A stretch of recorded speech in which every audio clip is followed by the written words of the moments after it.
bottom line, not enough intensity for United in the Mestalla tonight. Here's the final Group H table. Despite that defeat tonight, Juventus stay top as Manchester United failed to capitalise. Juve will be top seeds in Monday's draw. United can expect a tougher tie in the round of 16. The likes of Real Madrid, Barcelona, PSG, potential opponents, Valencia dropping into the Europa League. So a real missed opportunity for United, chaps. But Graham, pretty much in keeping with what we've seen from them in this group stage.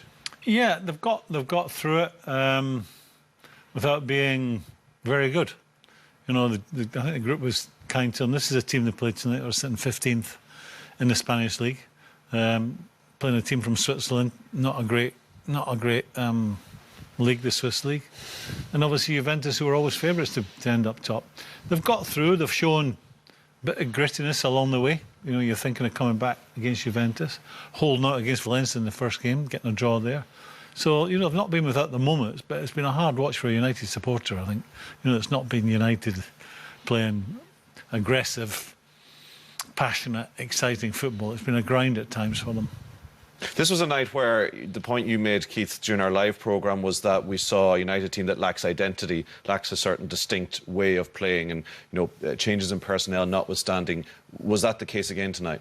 It's week in, week out. I mean, regardless of who you're playing, the opposition, the players don't know what type of system they're going to be playing. It's split from between a three at the back to a back four, different partnerships midfield. Defensively poor again tonight. And he's used the word intensity twice in that interview. How is he even surprised with the midfield that he's picked, with the fullbacks he's picked, in particular Rojo? He's not going to give you that from a fullback position, especially when you're playing with Pereira in front of him, who is not a natural winger and is not blessed with great speed. They're all over the place. They really are. They're gonna carve out opportunities. They're gonna get results because they've got a decent squad. They've got good individuals at times that produce moments, but there's no rhythm, there's no fluidity with this side. Unfortunately, Graham, an individual who didn't produce many good moments for them at the back was Phil Jones. He had a really rough night, didn't he? Involved in both goals. We see here a 1-2, Fellaini's ball watching, ball whipped in here. What Jones should do is just head the ball back where it came from. Instead he's put it to Soler in a dangerous area where he gets his shot off. Before he gets his shot off, Jones he's got to close down the space, get nearer him. You know, here he just bundles the player over. He spends a lot of time on his backside, Phil Jones. You know, that's clumsy. The players go nowhere. The ball's going out of play. They're going to get a throw-in, and he piles into the back of him. And that could end up in the back of the net. You know, not just tonight. For me, Phil Jones spends too much time on his backside, which tells you one thing. It's a damaging effect here, Graham. Yeah, look. I mean, that's clumsy. Could have given the penalty away. And this is the one against Soler. A nice little ball, no problem. Again, goes to ground. Now, it's not a good sign. When a defender goes to ground, he might complain that he had hold of his arm briefly, but I don't think that's caused him to go to ground. And why go to ground in that situation? Stay big, just hold him off. See, he was complaining about a tug or a little bit of contact there from the attacker. I mean, there's a coming together, but I don't think it warrants him going to ground. It's not a good sign when a defender keeps going to ground. It's telling you he's not reading the situation. Yeah. Phil Jones, the first United player to score an own goal in the Champions League since Phil Jones back in 2011. Unwanted record there.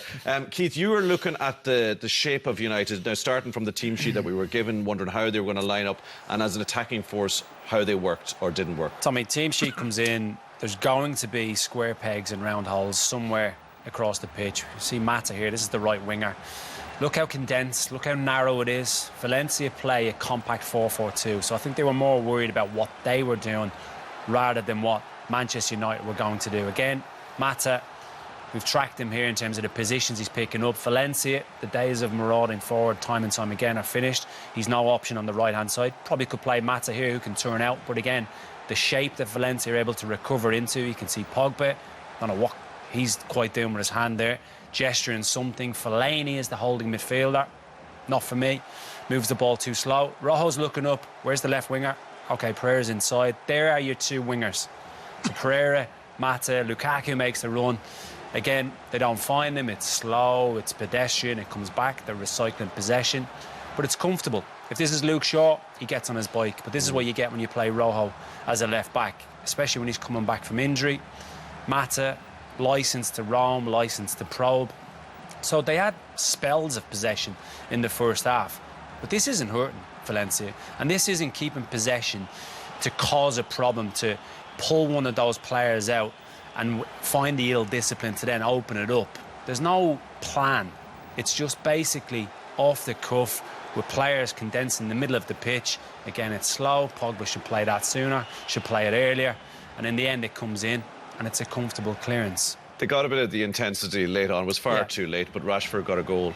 With the 3 substitutions that combined, Ashley Young, Lingard will give you that run in behind, and Rashford started on the left, finds his way into a central position, and he finishes it really, really well. But that's what you get in terms of your team selection and also the way the team is set up week to week. You're not going to get that consistency. But those players, especially that came on in the latter stages, they made a difference in the last 15 minutes. OK, United through as second seeds into Monday's draw nonetheless.